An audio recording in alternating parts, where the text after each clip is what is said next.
Very good evening दोस्तों गुप्ता जी की पाठशाला यूट्यूब चैनल में आप सभी का स्वागत है। दोस्तों जैसा कि बायोलॉजी का क्लास चल रहा था और मैंने कल बताया था कि आज मैं घटना चक्र के प्रश्न उत्तर का जो क्लास है वो करेंगे हम लोग, ठीक है। तो इसी में एमसीक्यू के तहत हम लोग आज घटना चक्र के एमसीक्यू के तहत रक्त परिसंचरण तंत्र के सारे एमसीक्यू का यहाँ पर चर्चा करेंगे, उसी को देखेंगे। चलिए पहला क्वेश्चन है, एक स्वस्थ व्यक्ति का हृदय 1 मिनट में औसतन कितने बार धड़कता है? तो उत्तर हो जाएगा 72 बार। कितने बार? 72 बार। चलिए इसका हम लोग व्याख्या भी देखते चलते हैं। देखिए एक स्वस्थ व्यक्ति के हृदय की धड़कन 1 मिनट में 72 से 75 बार धड़कती है। यहाँ बोला वृद्धों में यह कम जबकि बच्चों में यह सबसे ज़्यादा होती है। हमारा हृदय प्रति मिनट 5 से 6 लीटर रुधिर पंप करता है। हृदय में एक स्पंदन की समाप्ति से लेकर के अगले स्पंदन की समाप्ति तक एक हृदय चक्र होता है, जिसमें कुल मिलाकर के कितना समय लगता है? 0.8 बताए थे कल। हृदय स्पंदन की दर स्टेथोस्कोप द्वारा मापी जाती है, जिसमें रोगी के दिल की धड़कन की ध्वनि डॉक्टरों के कानों तक ध्वनि के बहुपरावर्तन पहुंचती है। चलिए दूसरा क्वेश्चन है, स्टेथोस्कोप में रोगी की दिल की धड़कन की ध्वनि डॉक्टर के कानों तक पहुंचती है, किसके द्वारा? अभी हमने बताया था, तो ध्वनि के बहुपरावर्तन के द्वारा। चलिए नेक्स्ट हम लोग चलते हैं, इसका हम लोग व्याख्या भी देखते हैं। उपयुक्त का दे दिया व्याख्या। हृदय कब आराम करता है? तो हमने पहले भी इसकी चर्चा किया हुआ है कि हृदय कब आराम करता है। तो हृदय जो है 2 धड़कनों के बीच आराम करता है, तो सी नंबर इसका आंसर हो जाएगा दोस्तों। चलिए नेक्स्ट हम लोग चलते हैं। हृदय एक मांसल तंत्र है, सामान्यतः यह वयस्क मनुष्य में 72 से 75 बार धड़कता है, प्रति मिनट धड़कता है। हृदय 2 धड़कनों के बीच आराम करता है, ठीक है। 2 संकुचनों के दौरान आगे बढ़ा हुआ रक्त जब धमनियों के रिक्त स्थान में प्रवेश पाता है, तब धमनी का दीवार और रक्त के में संघर्ष होता है और रक्त का दबाव बढ़ जाता है।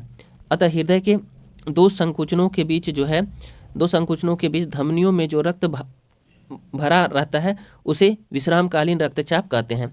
चलिए निम्नलिखित में से कौन सा लक्षण हृदयाघात से संबंधित नहीं है? तो हृदयाघात से संबंधित कौन नहीं है? तो इसमें आपका कौन सा हृदयाघात से संबंधित नहीं है? तो देखिए हृदयाघात में सीने में भी दर्द होता है, पसीने एवं जी मचलाना भी होता है, बाह में दर्द और झंझनाहट होती है। तो तीनों तो सही है, तो इसका उत्तर क्या हो जाएगा? टांगों में दर्द नहीं होता है, तो यही डी नंबर उत्तर होगा। चलिए इसका उत्तर हम लोग देखते हैं व्याख्या। सीने में दर्द, पसीना एवं जी मचलना, बाह में दर्द तथा झंझनाहट इत्यादि लक्षण हृदयाघात व हृदय रोग से संबंधित है, जबकि टांगों में दर्द होना हृदयाघात से संबंधित नहीं। मोटापा, उच्च तनाव, धूम्रपान, स्थानबद्ध जीवन शैली, वसायुक्त आहार इत्यादि इस रोग के प्रमुख कारण होते हैं, जिसके उपचार हेतु रुधिर स्कंदनरोधी औषधियों का उपयोग किया जाता है। नेक्स्ट हम लोग 5 नंबर क्वेश्चन देखें। निम्न में से कौन हृदयाघात के सटीक लक्षण? अभी हमने देखा था, तो जी मिचलाना था, तेज पसीना आना, सिर दर्द और सीने में तेज दर्द। तो इसमें हमने पढ़ा था कि देखिए 1, 2, 4 होगा, जी मिचलाना, सिर दर्द, सीने में तेज दर्द होना 3, इसलिए इसका कौन सा आंसर हो जाएगा? डी हो जाएगा, ठीक है। चलिए नेक्स्ट देखते हैं, 6 नंबर क्वेश्चन देखते हैं। हृदय में कितने वक्ष होते हैं? तो हमने कई बार पढ़ा है, 2 आलिंद 2 निलय, यानी 4 होंगे, ठीक है। इसकी व्याख्या भी होगी, देख ही लेते हैं व्याख्या भी। चलिए मानव हृदय की छाती के मध्य में थोड़ा सा बाईं ओर स्थित होता है। यह एक दिन में 1 लाख बार धड़कता है। कितने बार धड़कता है? एक दिन में 1 लाख बार धड़कता है। एक सामान्य मनुष्य का हृदय प्रति मिनट जो है 72 से 75 बार धड़कता है। हृदय में 4 प्रमुख कक्षों में विभाजित होता है। 2 ऊपरी कक्षों को दायां या बायां आलिंद या एट्रियम भी कहा जाता है, कभी कभी इसे ऑरिकल भी कहते हैं, जबकि 2 निचले कक्षों को दायां व बायां निलय या वेंट्रिकल भी कहते हैं। नेक्स्ट चलेंगे 7 नंबर। हृदय स्पंदन एक विद्युतीय तरंगों द्वारा निष्पादित होता है जो उपजाती है। तो कौन उपजाती है? ये हृदय उपजाती है। हृदय स्पंद को कौन उपजाती है? हृदय। तो सी नंबर आंसर हो जाएगा। चलिए हम लोग इसका डिटेल देखते हैं। हृदय में ऐसी कोशिकाएं होती है जो विद्युतीय तरंग उत्पन्न करती है, इन्हें पेसमेकर कोशिकाएं कहते हैं, ठीक है। इन सभी का चर्चा हमने क्लास में भी किया है। तो हृदय स्पंदन इन्हीं विद्युतीय तरंगों द्वारा निष्पादित होता है। चलिए अब हम लोग नेक्स्ट क्वेश्चन देखते हैं। मानव कलाई में नाड़ी स्पंदन करती है, तो किस गति से? कल भी एक क्वेश्चन आया था, हृदय के बराबर। चलिए चिकित्सा विज्ञान में हृदय की धड़कन के कारण धमनियों में होने वाली हलचल को नाड़ी कहते हैं। सामान्यतः नाड़ी स्पंदन की दर हृदय के धड़कन की दर के बराबर होती है। चलिए दोस्तों नेक्स्ट क्वेश्चन देखते हैं 9 नंबर। एक स्वस्थ वयस्क मनुष्य के रक्त में कुल परिमाण होता है, कितना रक्त होता है कुल मिलाकर के ही पूछ रहा है। तो हमने बताया था 5 से 6 लीटर। ये सभी क्वेश्चन हमने ऑलरेडी किया हुआ है। चलिए फिर से देख रहे हैं। एक रक्त तरल संयोजी उत्तक है, यह रक्त वाहिनियों के अंदर विभिन्न अंगों में नियमित रूप से गतिशील रहता है। मनुष्य के शरीर में रक्त की मात्रा शरीर के भार का 7 से 8% होती है। अतः एक 70 किलोग्राम भार वाले वयस्क मनुष्य के शरीर में लगभग 5 से 6 लीटर रक्त होता है, जो उसके संपूर्ण शरीर के भार का लगभग 1/13 भाग होता है। ये भी ध्यान रखिएगा, 1/13 भाग। ठीक है, एक सामान्य 70 किलोग्राम भार वाले वयस्क मनुष्य में रक्त की कुल मात्रा होती है लगभग कितनी होगी, तो वो आप कैलकुलेट करके निकाल लीजिएगा। 10 नंबर का नहीं दिया हुआ है, तो लगभग 5,000 या 6,000 ml होगा। 5 से 6 लीटर बोला था। तो चलिए नेक्स्ट हम लोग देखते हैं। रक्त होता है, क्या होता है, हमने अभी बताया था, एक संयोजी उत्तक होता है। क्या होता है? रक्त एक संयोजी उत्तक होता है। ठीक है, चलिए नेक्स्ट हम लोग इसका देखते हैं उत्तर। रक्त एक तरल संयोजी उत्तक है। ठीक, रक्त एक तरल संयोजी उत्तक है। रक्त वाहिनियों में प्रवाहित होने वाला यह गाढ़ा कुछ चिपचिपा लाल रंग का द्रव्य एक जीवित उत्तक होता है। ठीक है, नेक्स्ट हम लोग चलेंगे। हीमोग्लोबिन क्या है? तो हीमोग्लोबिन जो होता है मानव रक्त में पाया जाने वाला पदार्थ है, सी नंबर। चलिए नेक्स्ट हम लोग देखते हैं इसका डिटेल। हीमोग्लोबिन एक प्रोटीन है जो कि मानव रक्त में पाया जाता है तथा इसके रासायनिक संयोजन में ग्लोबिन नामक प्रोटीन हीम नामक लाल रंग के पदार्थ से जुड़ी रहती है।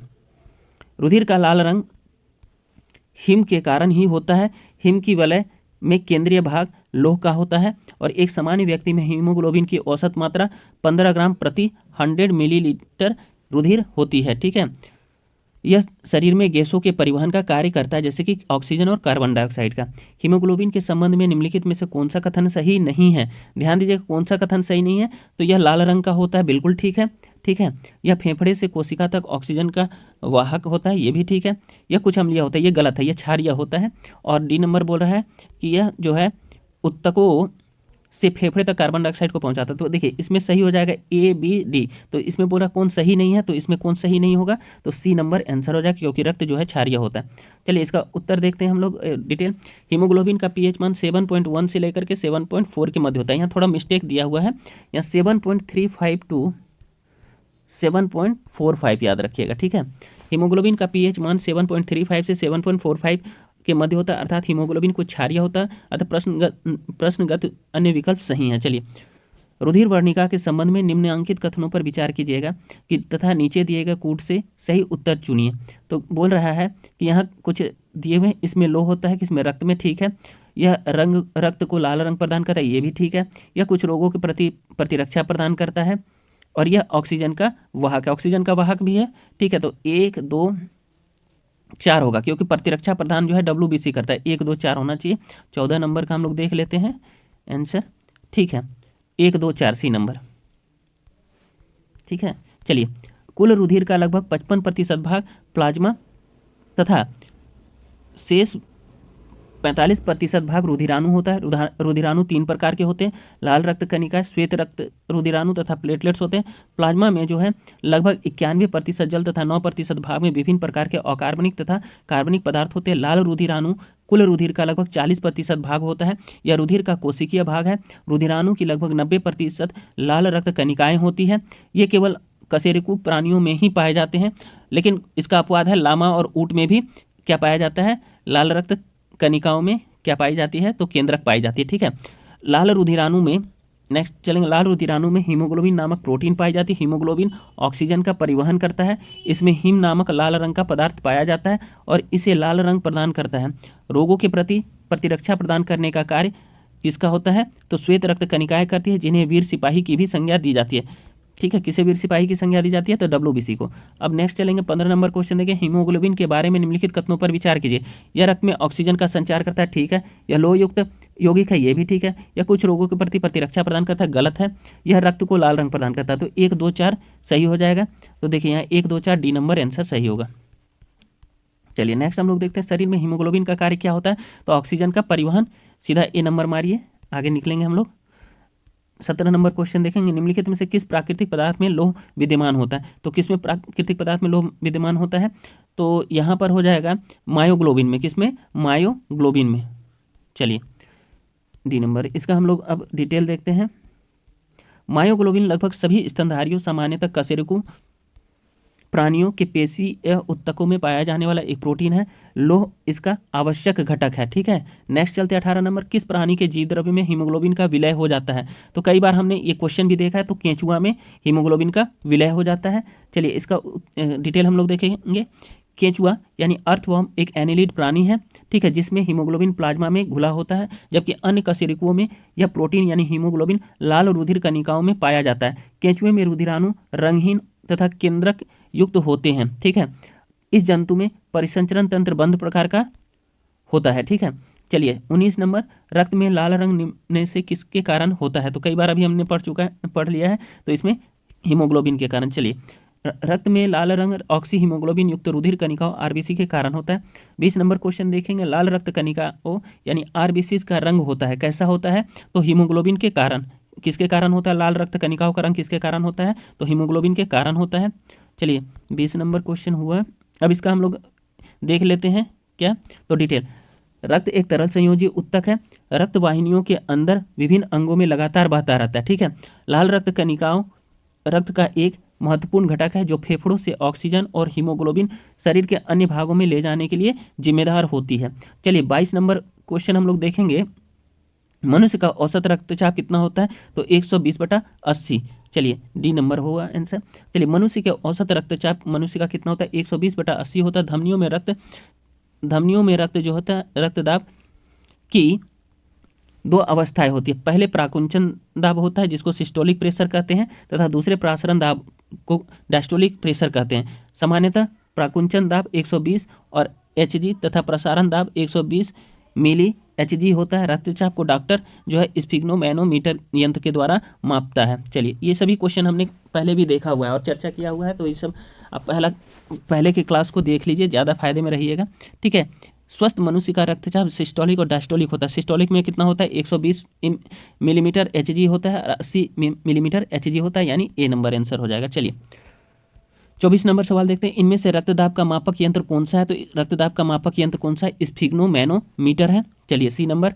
25 नंबर देखेंगे, निम्न उपकरणों में किसको रक्तचाप नापने के लिए प्रयुक्त करते हैं? तो किसको? स्फिग्नोमैनोमीटर को रक्तचाप मापने के लिए उपयोग करते हैं।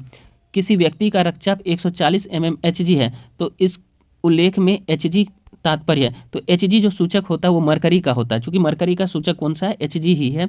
चलिए 26 नंबर का हम लोग डिटेल देख लेते हैं। मनुष्य का औसत रक्तचाप कितना होता है? 120/80 होता है। जब कोई डॉक्टर हमारा रक्तचाप नापता है तो यह वायुमंडलीय दाब के सापेक्ष होता है। यदि किसी व्यक्ति का रक्तचाप 140 mmHg है, तो इसमें Hg से तात्पर्य है कि रासायनिक तत्व मरकरी अर्थात पारे से है, ठीक है। जब एक व्यक्ति वृद्ध हो जाता है तो सामान्यतः उसका रक्त का दाब क्या हो जाता है? उसका रक्तदाब क्या हो जाता है? बढ़ जाता है। क्या हो जाता है? बढ़ जाता है, ठीक है। बी नंबर, ठीक है। उम्र बढ़ने के साथ साथ मानव में रक्तदाब यानी ब्लड प्रेशर बढ़ जाता है। सामान्यतः रक्तदाब यानी बीपी 120/80 होता है, किंतु इससे अधिक होने पर उच्च रक्तदाब यानी हाई ब्लड प्रेशर, जबकि 120/80 से कम होने पर क्या होता है? निम्न रक्तदाब यानी लो ब्लड प्रेशर हो जाता है। रक्तदाब को स्फिग्नोमैनोमीटर नामक यंत्र से मापते। चलिए 28 नंबर सवाल देखेंगे हम लोग। चलिए 28 नंबर में दिया, नीचे 4 व्यक्तियों के रक्तदाब का मान दिया हुआ है। श्रीमती एक्स का 90/60, ये गलत हो जाएगा क्योंकि 120/80 होना चाहिए। श्री एक्स का 160/120, ये भी गलत है। श्री वाई का 120/80 यानी ये वाला सही है, और श्रीमती वाई का 140/100, ये भी गलत हो जाएगा। तो किसका, तो निम्नलिखित में से किसका रक्तदाब सामान्य है पूछ रहा है? तो श्री वाई का। किसका हो जाएगा? श्री वाई का, यानी डी नंबर आंसर हो जाएगा, ठीक है। चलिए आगे हम लोग इसका डिटेल देख लेते हैं। श्री वाई का रक्तदाब सामान्य है क्योंकि एक स्वस्थ वयस्क मानव का रक्तदाब लगभग 120/80 होता है, जिसमें प्राकुंचन दाब यानी सिस्टोलिक प्रेशर 120 मिलीमीटर एचजी है, जबकि प्रसारण दाब यानी या अनुशीतलन दाब डायस्टोलिक प्रेशर 80 मिलीमीटर एचजी होता है, ठीक है। श्रीमती एक्स का रक्तचाप सामान्य से कम है, ठीक है, जबकि श्री एक्स और श्रीमती वाई के रक्तचाप सामान्य से अधिक हैं, ठीक है। चलिए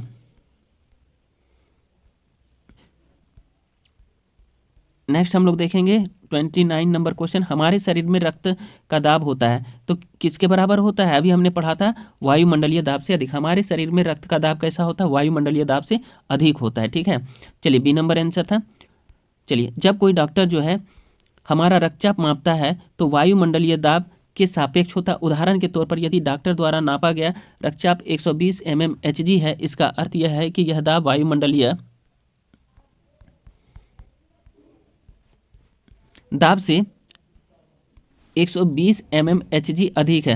रक्तचाप का मापन वायुमंडलीय दाब के सापेक्ष होता है, जबकि वायुमंडलीय दाब निर्वात के सापेक्ष मापा जाता है। अतः निर्वात के सापेक्ष रक्तचाप होता है 760 प्लस 120 880 mmHg। बोला कि वायुमंडलीय दाब कितना होता है, तो अगर निर्वात में देखा जाए, चूंकि वायुमंडलीय दाब कितना होता है 760 होता है, और क्या किया है 120 आपका इसका ब्लड प्रेशर का, दोनों को अगर ऐड कर देंगे तो निर्वात में कितना हो जाएगा 880 हो जाएगा। ध्यान रखिएगा। निम्न रक्त वर्ग सार्वत्रिक दाता यानी यूनिवर्सल डोनर होता है। कल हमने बताया भी था, पहले भी मैंने बताया कि यहाँ पर ओ होगा, लेकिन अगर ओ पॉजिटिव और ओ नेगेटिव रहे तब यहाँ पर क्या मारिएगा, ओ नेगेटिव होगा, ठीक है। और केवल ओ दिया है तो केवल ओ मार के निकल जाइए। देखिए रक्त वर्ग ओ सार्वत्रिक दाता यानी यूनिवर्सल डोनर होता है, क्योंकि इसमें कोई प्रतिजन या एंटीजन नहीं होता है, अतः इसका रुधिर सभी वर्ग के व्यक्तियों को चढ़ाया जा सकता है। दूसरी ओर इस वर्ग की एक प्लाज्मा में दोनों प्रतिरक्षी यानी एंटीबॉडीज की उपस्थिति के कारण किसी भी अन्य वर्ग के व्यक्ति का रुधिर इस वर्ग के व्यक्ति को नहीं चढ़ा सकते हैं, ठीक है। रक्त वर्ग ए बी क्या होता है, सर्वग्राही होता है, यानी कि यूनिवर्सल ए बी क्या होता है, सर्वग्राही यानी यूनिवर्सल रिसिपेंट होता है। नेक्स्ट चलेंगे हम लोग 31 नंबर, मानव रक्तदान के लिए कौन सा रक्त समूह सार्वत्रिक दाता या यूनिवर्सल डोनर होता है। तो अभी हमने बताया था यहाँ पर, तो सार्वत्रिक दाता या यूनिवर्सल डोनर कौन सा हो जाएगा, बी नंबर ओ हो जाएगा, ठीक है। चलिए बी, अब 32 नंबर देखेंगे क्वेश्चन कि ए बी रक्त समूह के लोग सार्वभौमिक प्राप्तकर्ता होते हैं। बिल्कुल ठीक है। आर इसका कारण क्या बोल रहा है, रक्त समूह ए बी की लाल रक्त कोशिकाओं में कोई एंटीजन नहीं होता है, इसीलिए अन्य किसी रक्त समूह के साथ समूहन एग्लूटेशन नहीं। देखिए क्या होता है कि ए बी रक्त समूह सार्वभौमिक रक्त प्राप्तकर्ता होता है, ठीक है, लेकिन ए बी में क्या नहीं होता है, एंटीजन दोनों होता है लेकिन एंटीबॉडी कोई नहीं होता है। तो इसीलिए क्या हो जाएगा, ए सही है लेकिन आर गलत है। तो देखिए इसका कौन सा हो जाएगा, ए सही है परंतु आर गलत है, सी नंबर हो जाएगा आंसर, ठीक है। चलिए अब इसका हम लोग व्याख्या भी देख लेते हैं। देखिए ए बी रक्त समूह के लोग सार्वभौमिक प्राप्तकर्ता यानी यूनिवर्सल रिसिपेंट होते हैं, क्योंकि इनमें एंटीजन ए और बी दोनों होते हैं तथा कोई एंटीबॉडी नहीं होता है, जिसके कारण एग्लूटेशन नहीं होता है। अतः ए बी रक्त वर्ग वाले व्यक्तियों को किसी भी रक्त वर्ग का रक्त दिया जा सकता है। चलिए 33 नंबर सवाल हम लोग देखते हैं अब। चलिए दोस्तों 33 नंबर में दिया हुआ है, वर्ग ए बी रक्त वाला व्यक्ति किसी ऐसे व्यक्ति का रक्त ले सकता है जिसका रक्त वर्ग हो। तो ए बी वाला किसी का भी ले सकता है, ए का भी ले सकता है, बी का भी ले सकता है, ए बी का भी ले सकता है, ओ का भी, तो कोई भी वर्ग का ये रक्त ले सकता है, यानी डी नंबर आंसर हो जाएगा, ठीक है।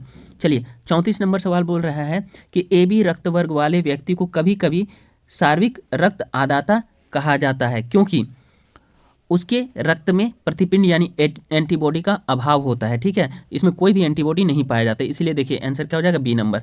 चलिए फिर हम लोग 35 नंबर देखेंगे। एक व्यक्ति जिसका रक्त समूह ए है सड़क दुर्घटना में गंभीर रूप से घायल हो जाता है तथा चिकित्सक जो है रक्तदान की सलाह देते हैं। उसके संबंधियों को रक्तदान हेतु कहा जाता है जिनके रक्त समूह इस प्रकार पाए गए हैं। तो कौन सभी को रक्त दे सकता है, तो ओ वाला दे सकता है और सेम ब्लड ग्रुप।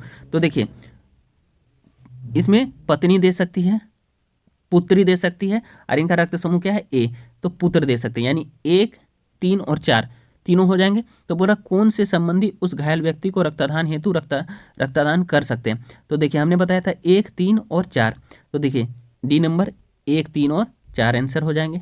चलिए यहाँ डिटेल दिया हुआ, एक व्यक्ति जिसका रक्त समूह ए है, ठीक है, रक्त समूह ए या रक्त समूह ए बी वाले व्यक्ति को रक्तदान तो कर सकते हैं। इसी प्रकार ए रक्त समूह वाला व्यक्ति रक्त समूह ए या रक्त समूह ओ के व्यक्ति से रक्त प्राप्त कर सकते हैं।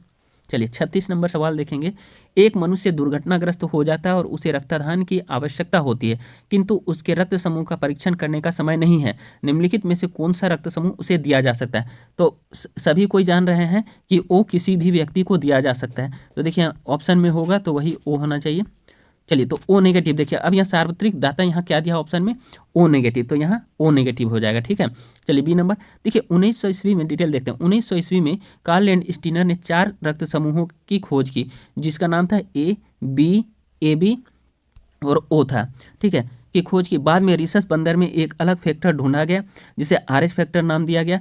जहां रक्त समूह ए में एंटीजन पाया जाता है वहीं रक्त समूह बी में बी एंटीजन, ए में ए एंटीजन, बी में बी एंटीजन उपस्थित रहता है, जबकि ए बी समूह में ए और बी दोनों एंटीजन होता है, जबकि ओ में कोई एंटीजन नहीं पाया जाता। किसी खास रक्त समूह के रक्त को जब विपरीत रक्त समूह से मिलाया जाता है तो रक्त थक्के के रूप में जमने लगता है, जिसे रक्त स्कंदन या ब्लड क्लोटिंग कहते हैं।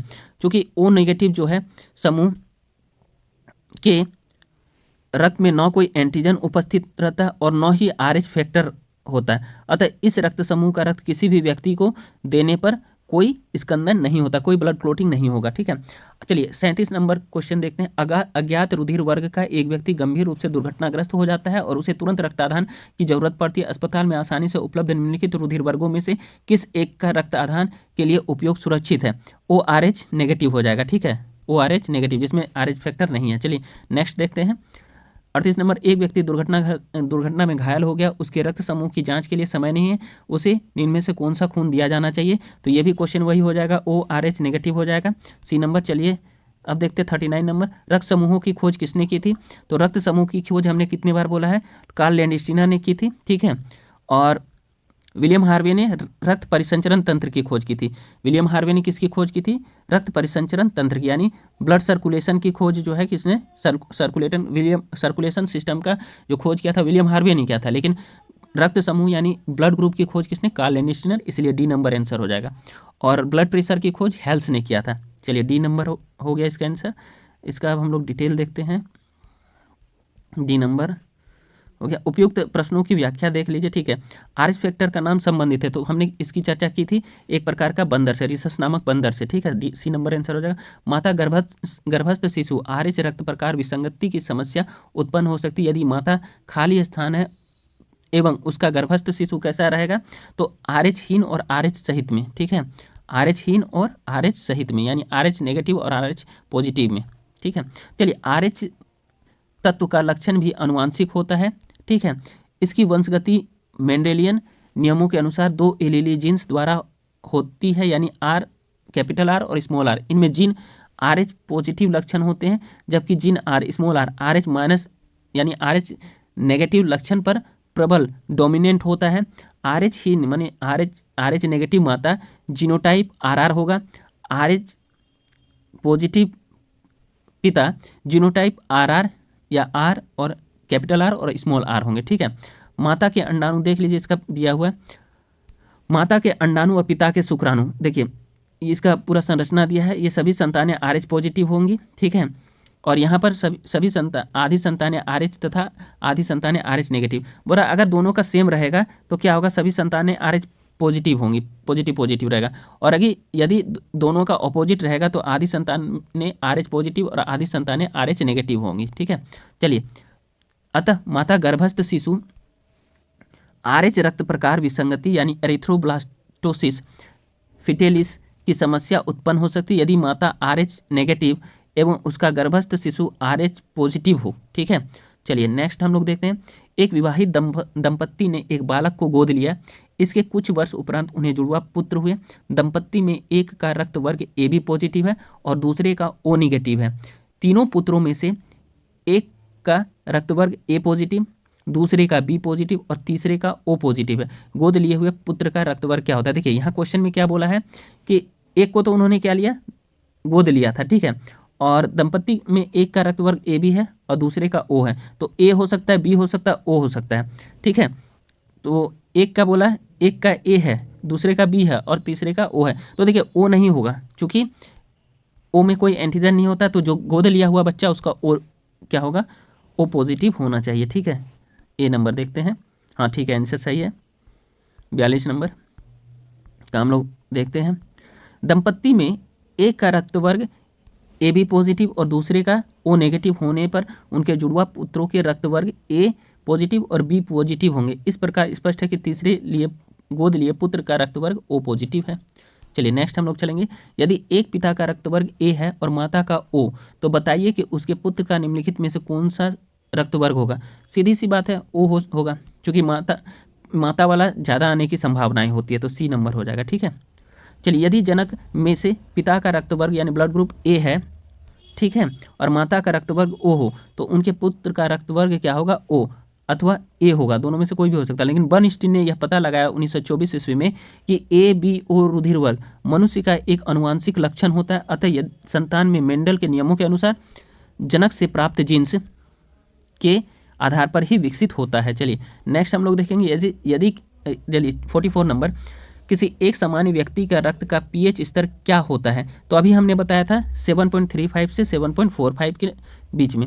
चलिए, रक्त का सामान्य पीएच स्तर 7.35 से 7.45 के मध्य अर्थात 7.4 होता है। एसिडोसिस और अल्कालोसिस से पीड़ित रोगियों का पीएच स्तर इस सीमा से बाहर होता है। ये बीमारी से अगर कोई पीड़ित रहेगा तो उसका पीएच स्तर इस सीमा से बाहर रहेगा। रक्त का पीएच मान कितना होगा? तो एवरेज अभी बताए थे 7.4। चलिए नेक्स्ट हम लोग देखते हैं 46 नंबर, मनुष्य के शरीर के रक्त का पीएच मान कितना होगा? 7.4, सी नंबर। ठीक है, नेक्स्ट हम लोग चलते हैं 47 नंबर, प्रतिजन या एंटीजन वह पदार्थ है जो क्या कर सकता है? एंटीजन किस में होता है? ब्लड में होता है। तो ये जो होता है क्या होता है? देखिए, हानिकारक जीवाणु को नष्ट करता, गलत है। विषाक्तता के उपचार के लिए प्रयुक्त होता है, ये भी गलत है। शरीर के ताप को कम कर सकता है, ये भी गलत है। इसमें यही प्रतिपिंड के निर्माण को उद्दीप्त करता है, डी नंबर हो जाएगा। चलिए, प्रतिजन वे पदार्थ हैं जो प्रतिपिंड या प्रतिरक्षी या एंटीबॉडी के निर्माण को उद्दीप्त करते हैं तथा प्रतिरक्षा तंत्र को प्रवर्तित करते हैं। प्रतिजन दो प्रकार की होती है, एक ग्लाइकोप्रोटीन के रूप में होते हैं जैसे ए और बी, और एंटीबॉडी भी दो प्रकार के होते हैं, ए रोधी यानी एंटी ए और बी रोधी यानी एंटी बी, किंतु ये विशुद्ध प्रोटीन के रूप में होते हैं। चलिए नेक्स्ट हम लोग चलेंगे, प्रतिजन ऐसे पदार्थ होते हैं जो क्या करते हैं? प्रतिरक्षा तंत्र से परिवर्तित होते हैं। किससे? प्रतिरक्षा तंत्र से प्रवर्तित करता है। ठीक है, ये होगा सी नंबर। चलिए 49 नंबर, निम्न में से एंटीजन्स की मूल विशेषता क्या है? तो एंटीजन की मूल विशेषता क्या है? कि ये प्रतिरक्षियों के निर्माण को प्रेरित करते हैं, उद्दीप्त करते हैं। चलिए, इसका आंसर हो गया बी। ठीक है, अब इसके हम लोग क्या देखते हैं? व्याख्या नहीं है। 50 नंबर का हम लोग देख रहे हैं, शरीर में निम्न में से कौन सा संक्रमण से हमारी रक्षा करता है? तो कितनी बार हमने चर्चा किया है कि शरीर में संक्रमण से हमारी रक्षा जो WBC यानी श्वेत रक्त कणिकाएं करती है। ठीक है, WBC यानी श्वेत रक्त कणिकाएं विशेष रुधिर कणिकाएं होती हैं जो शरीर के किसी रोग से संक्रमित होने पर उस विशेष संक्रमित स्थल पर पहुंचकर हानिकारक जीवाणु यानी बैक्टीरिया, विषाणुओं यानी वायरस, कवकों यानी फंगीज इत्यादि का भक्षण करके शरीर के संक्रमण से सुरक्षा प्रदान करती है। इसके अलावा ये शरीर के प्रतिरक्षण, एलर्जी तथा अति संवेदनशीलता की स्थिति में महत्वपूर्ण कार्य करता है। चलिए नेक्स्ट हम लोग देखेंगे अब क्वेश्चन नंबर 51, सफेद रक्तकण यानी श्वेत रक्तकण बोल रहा है का मुख्य कार्य क्या होता है?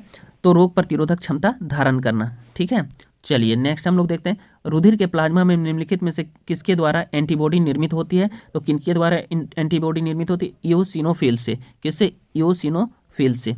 चलिए बी नंबर होगा, रुधिर के प्लाज्मा में लिम्फोसाइट द्वारा एंटीबॉडी, एक मिनट देख लें इसका, लिम्फोसाइट होगा, सॉरी 52 नंबर का, रुधिर के प्लाज्मा में निम्नलिखित में से किसके द्वारा एंटीबॉडी निर्मित होते हैं? तो लिम्फोसाइट। चलिए ठीक है, रुधिर के प्लाज्मा में लिम्फोसाइट द्वारा एंटीबॉडी या प्रतिरक्षी प्रोटीन निर्मित होती है जो कि विष पदार्थों को निष्क्रिय यानी इनएक्टिव करती है। लिम्फोसाइट सबसे छोटे श्वेत रुधिराणु किंतु संख्या में अधिक, कुल WBC का 20 से 30% होते हैं, और इसका केंद्रक जो होता है बड़ा और गोल और एक और कुछ चिपटा सा होता है। लिम्फोसाइट को क्या कहा जाता है? गश्ती सेना भी कहा जाता है।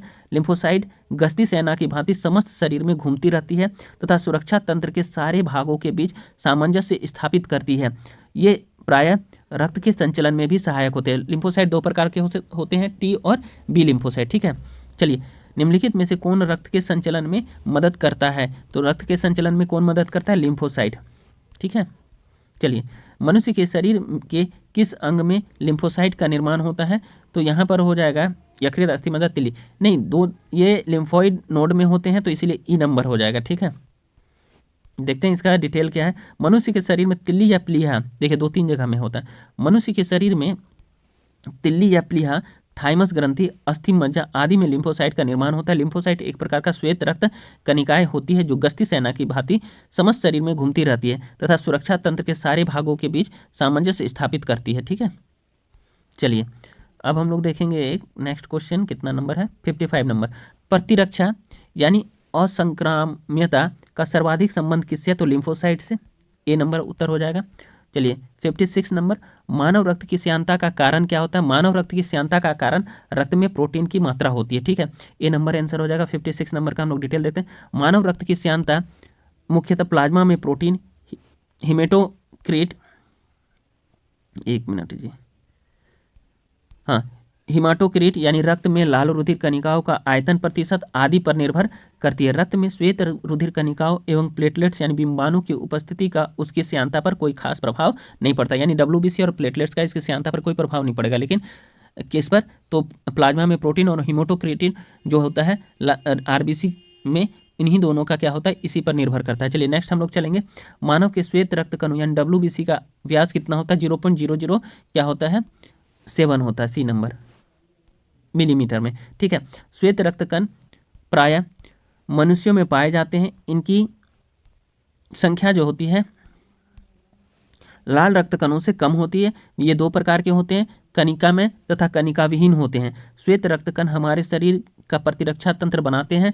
लिम्फोसाइट जो होता है, लिम्फोसाइट एक प्रकार की श्वेत रक्त कणिकाएं होती है जिनका व्यास लगभग 7 माइक्रोमीटर या फिर 0.007 मिलीमीटर होता है।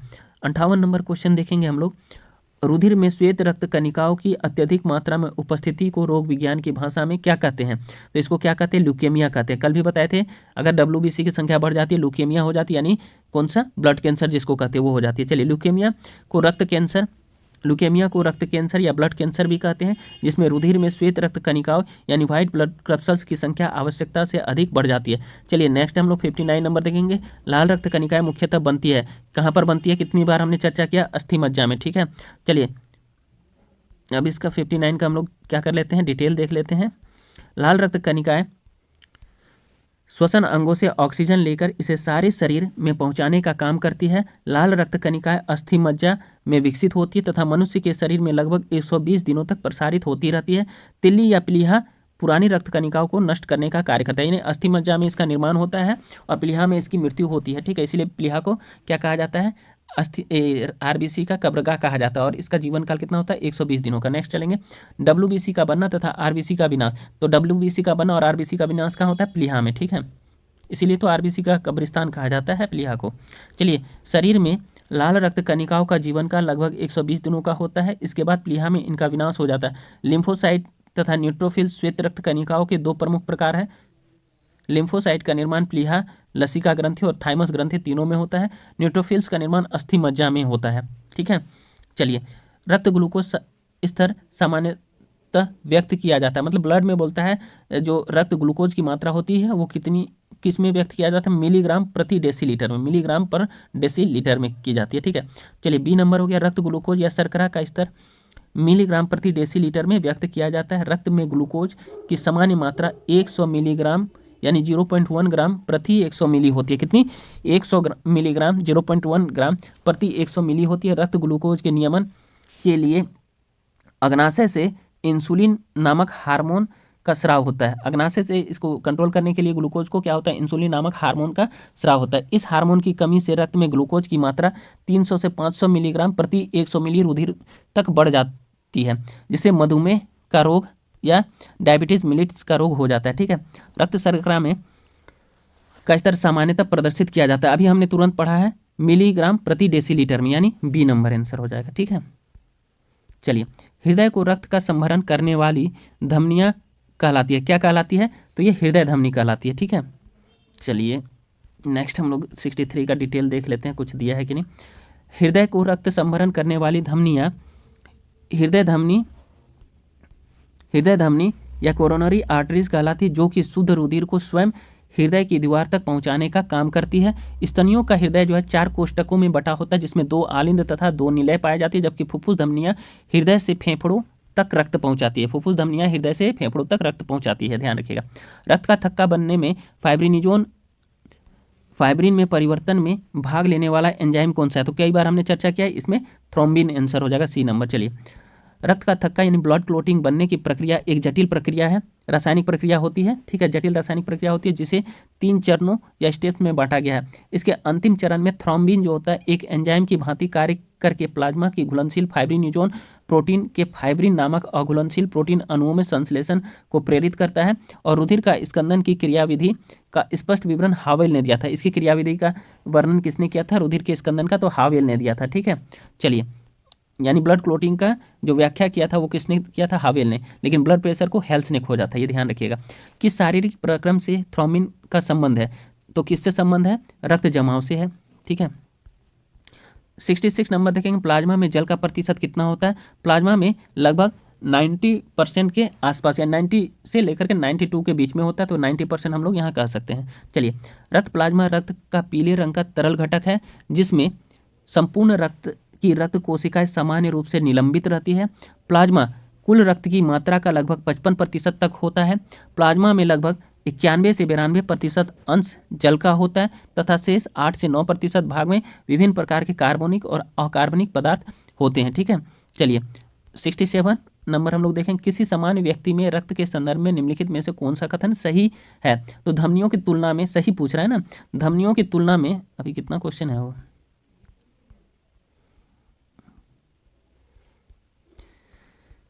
चलिए धमनियों की तुलना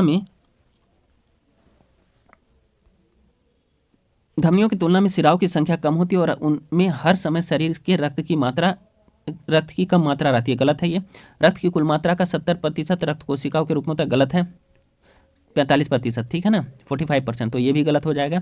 चलिए नेक्स्ट हम लोग देखते हैं कि श्वेत रक्त कोशिका WBC केवल लसिका पर्व की बनी होती है, तो ये भी गलत है। ये थाइमस में भी होता है, ठीक है, और अस्थि मज्जा में भी बनता है। रक्त में WBC की तुलना में विमाणु अधिक होते हैं, ये ठीक है, डी नंबर, यानी प्लेटलेट्स की संख्या अधिक होती है। रक्त में श्वेत रुधिराणु यानी WBC या ल्यूकोसाइट की तुलना में बिंबाणु या रुधिर प्लेटलेट्स की संख्या अधिक होती है, जबकि इनकी संख्या लाल रुधिराणुओं की अपेक्षा कम होती है।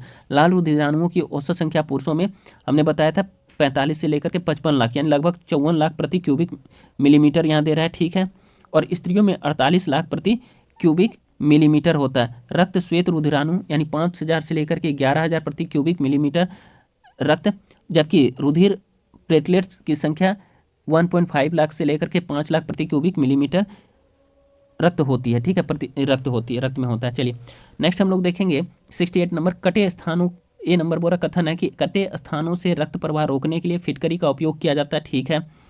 रक्त एक कोलाइडी निकाय है जिसमें ऋण आवेशित कोलाइडी कण होते हैं।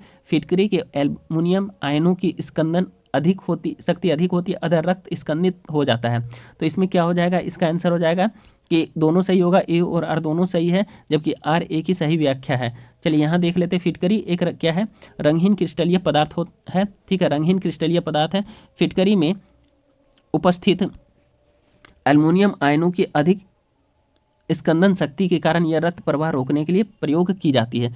नेक्स्ट देखेंगे हम लोग 69 नंबर, किस देश के वैज्ञानिकों ने कृत्रिम रक्त बनाया जो प्लास्टिक रक्त की किस्म की है, जिसे किसी मरीज को बिना किसी विचार किए बिना दिया जा सकता है। तो ब्रिटेन ने बनाया था, ठीक है। चलिए, ब्रिटेन के शेफील्ड विश्वविद्यालय के वैज्ञानिकों ने कृत्रिम प्लास्टिक रक्त तैयार किया है जिसे आपात स्थिति में खून के विकल्प के रूप में इस्तेमाल किया जा सकता है। यह कृत्रिम रक्त हल्का और इसे ठंडी जगह में भी रखने की जरूरत नहीं होती है। साथ ही यह लंबे समय तक क्या होता है, खराब नहीं होता है। इस रक्त को प्लास्टिक कणिकाओं से तैयार किया गया है। चलिए दोस्तों, आज का चैप्टर यहीं समाप्त हो गया। घटना चक्र का, ब्लड सर्कुलेशन का चैप्टर समाप्त होता है। दोस्तों, बायोलॉजी का ब्लड सर्कुलेशन का सभी प्रकार के क्वेश्चन हमने देख लिए। आज ब्लड सर्कुलेशन चैप्टर समाप्त होता है और अब कल से हम लोग जो एंडोक्राइन ग्लैंड का जो हम लोग देखे थे उसका हम लोग घटना चक्र का MCQ करेंगे कल। एंडोक्राइन ग्लैंड यानी अंतःस्रावी ग्रंथियों के बारे में, ठीक है, उसका MCQ घटना चक्र का कल देखेंगे। चलिए, आज का क्लास यहीं समाप्त होता है। बहुत बहुत धन्यवाद दोस्तों। आप लोग मेरे चैनल को लाइक, सब्सक्राइब, शेयर और कमेंट जरूर करें। Good night.